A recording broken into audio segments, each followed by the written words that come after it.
प्रिय विद्यार्थियों, आज के व्याख्यान में हम सिंधु कला की चर्चा करेंगे। सिंधु सभ्यता की मोहरें, मूर्तियां, मृद्भांड, मनके एवं धातु से बनी अनेक वस्तुएं कलात्मक उत्कृष्टता एवं समृद्धि की परिचायक है।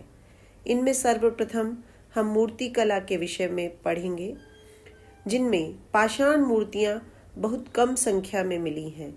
इनकी कम संख्या में मिलने की वजह इस सभ्यता के समीपवर्ती क्षेत्रों में पत्थर का अभाव होना प्रतीत होता है। उपलब्ध पाषाण मूर्तियां अलाबस्टर, चूना पत्थर, सेलखड़ी, बलुआ पत्थर और सलेटी पत्थर से निर्मित हैं। प्राप्त सभी मूर्तियां खंडित अवस्था में हैं। किसी का केवल सिर मिला है, किसी का धड़, और कोई ऐसी मूर्ति नहीं है जिसका सिर और धड़ दोनों मिले हों।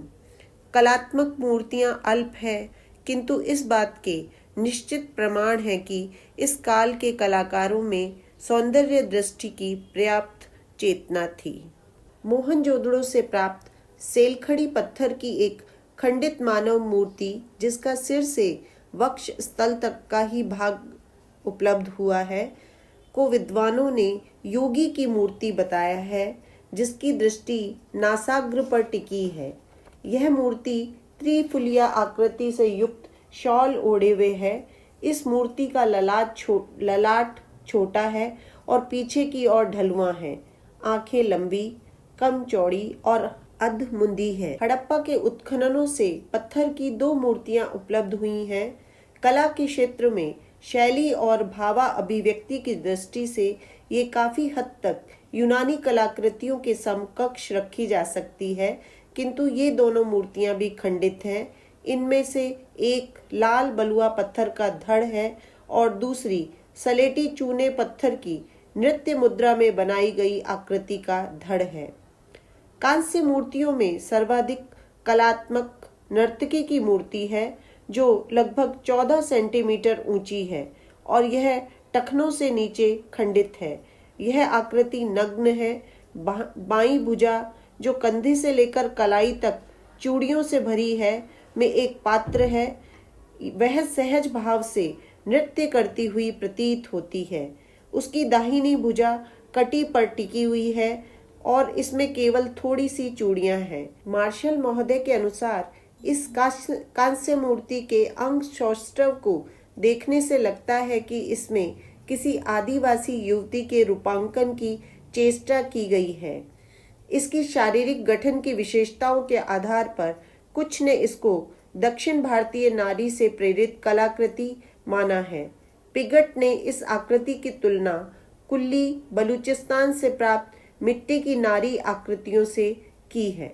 इस मूर्ति का निर्माण द्रव्य मोम विधि से हुआ है। कांस्य मूर्तियों में दैमाबाद से प्राप्त एक रथ की मूर्ति अत्यंत आकर्षक है। यह 45 सेंटीमीटर लंबी और 16 सेंटीमीटर चौड़ी है।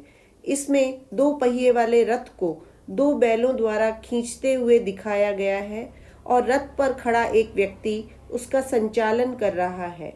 दैमाबाद से मिली कांसे की 3 पशु मूर्तियां, हाथी, गैंडा एवं भैंसे की मूर्तियां भी कलात्मक दृष्टि से उत्कृष्ट हैं।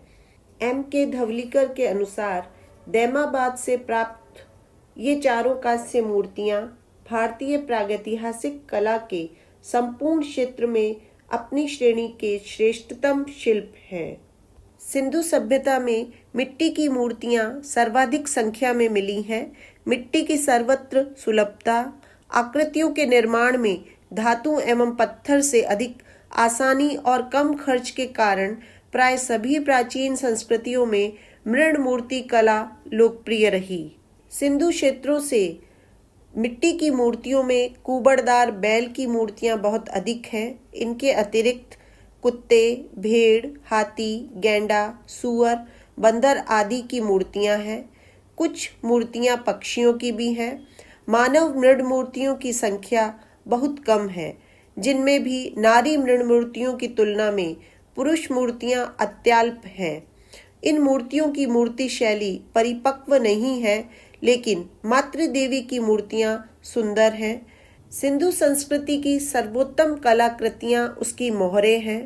अधिकांश मोहरों पर किसी न किसी पशु की आकृति एवं सिंधु लिपि में लेख लिखे हैं जो साधारणतः 3 से 8 अक्षर वाले हैं। इन मोहरों का प्रयोग पत्र अथवा पार्सल पर छाप लगाने के लिए किया जाता था। अधिकांश मोहरें शैल खड़ी से निर्मित हैं। कांचली मिट्टी के अतिरिक्त कुछ मोहरें गोमेद, चर्ट और मिट्टी की भी मिली हैं। लोथल और देसलपुर से तांबे की बनी हुई कुछ मोहरें मिली हैं। हड़प्पा, मोहनजोदड़ो और लोथल जैसे व्यापारिक केंद्रों से बड़ी संख्या में मोहरें मिली हैं। अपने आकर्षक विशुद्ध आकार और हल्की चमकदार सतह के कारण शैल खड़ी से निर्मित सिंधु मोहरें समकालीन सभ्यता की उत्कृष्ट देन है। आकार प्रकार की दृष्टि में ये मोहरें वर्गाकार, आयताकार, बटन जैसी घनाकार और गोल हैं। बहुसंख्यक मोहरों पर अग्रभाग पर किसी पशु का अंकन और एक संक्षिप्त लेख उत्कीर्ण मिलता है। सिंधु सभ्यता की लिपि अभी भी विद्वानों के लिए एक अबूझ रहस्य है। इस लिपि को पढ़ने में बहुत से विद्वानों ने प्रयास किया, किंतु सफलता नहीं मिली है। सिंधु सभ्यता के लगभग 2500 से अधिक अभिलेख इस समय उपलब्ध हैं, जो प्राय मोहरों पर मिलते हैं। मोहरों पर अभिलिखित होने के कारण अधिकांश अभिलेख बहुत संक्षिप्त हैं, जिनमें औसतन 6 अक्षर हैं। सबसे लंबे अभिलेख में 17 अक्षर हैं। सिंधु लिपि के 10 बड़े विशाल अक्षरों में लिखा हुआ एक अभिलेख हमें धौलावीरा से मिला है, जो आकार की दृष्टि से सिंधु सभ्यता के अभिलेखों में एक अपवाद है। अभी तक सिंधु लिपि के लगभग 419 चित्रों की पहचान की जा चुकी है। कालीबंगा के एक अभिलेख के आधार पर यह निष्कर्ष निकाला गया है कि यह लिपि दाहिनी ओर से बाईं ओर की ओर लिखी जाती थी। सिंधु वासियों की विज्ञान एवं तकनीकी संबंधी जानकारी भी काफी बढ़ी चढ़ी थी। यहीं संख्याओं और संख्यात्मक प्रणाली का भी जन्म हुआ था। अधिकांश संख्याओं के लिए प्रतीक चिन्ह थे। उन्होंने गुणा और योग जैसे अंक गणितीय कार्यों के लिए नवीन प्रक्रियाओं का आविष्कार कर लिया था। सिंधुवासी चिकित्सा विज्ञान से भी अवगत थे और विभिन्न प्रकार के रोगों के निदान के लिए अनेक जड़ी बूटियों और औषधियों का प्रयोग करते थे। खुदाई में ऐसे अनेक पदार्थ मिले हैं जिनका संभवतः औषधि के रूप में उपयोग होता था, जैसे मोहनजोदड़ो से शिलाजीत मिला है। कर्नल सिवेल का मानना है कि कुछ हिरणों के सींग चूर्ण कर औषधि के रूप में प्रयुक्त होते थे। कहीं कहीं समुद्र फेन मिला है, जिसका भी उपयोग औषधि के रूप में किया जाता होगा। कालीबंगा और लोथल के अवशेषों से ज्ञात होता है कि उन्हें शल्य चिकित्सा का भी ज्ञान था। कालीबंगा से प्राप्त एक बालक की खोपड़ी पर 6 छेद हैं और यह पाया गया कि छेद कुछ भर गए थे। संभवतः बालक की खोपड़ी की शल्य चिकित्सा की गई थी। सिंधुवासी धातु विज्ञान के भी कुछ गूढ़ तथ्यों से परिचित थे। सिंधुवासी तांबे और कांसे के अत्यंत सुंदर बर्तन बनाते थे। वे बर्तनों को हथौड़े से पीट कर उचित आकार दिया करते थे। सिंधुवासी चाक का इस्तेमाल करना भी जानते थे।